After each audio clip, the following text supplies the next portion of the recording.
Welcome to The Explainer. Today, we're diving into a problem we've all seen, the scam text message.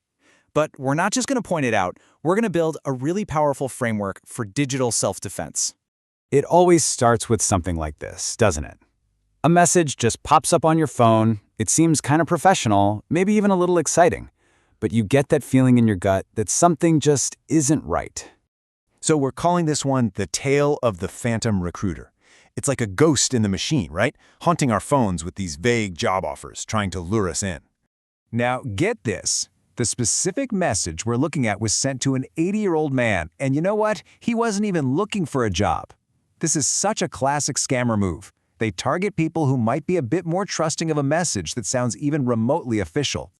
And this brings us to the million-dollar question we all have to ask ourselves when we get a message like this. How in the world do you tell the difference between a real opportunity and a trap that's just designed to get your personal information? So how do we actually spot the scam? Well, let's break this thing down, piece by piece. Think of it like a digital autopsy. We're going to find all the telltale signs. Okay, right off the bat, alarm bells should be going off. First, it's totally unsolicited. The language is so vague. PT/FT position? What does that even mean? There are no real job details, the formatting with the parentheses is just weird, and, this is a big one, no official links or email addresses. Nothing to verify. And here's where they get really sneaky.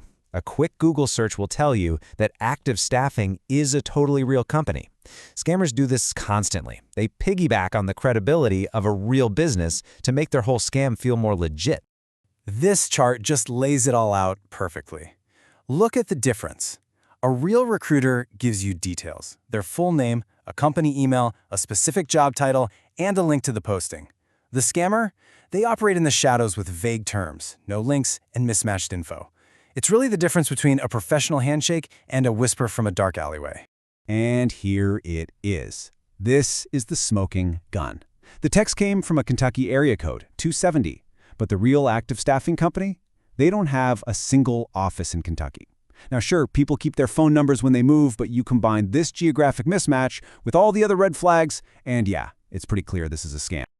Okay, so we've torn the problem apart. We know what to look for. But how do we turn all this analysis into a simple, practical tool we can actually use every day to protect ourselves and our loved ones? I want to introduce you to a concept that is a total game changer, the 20-minute rule.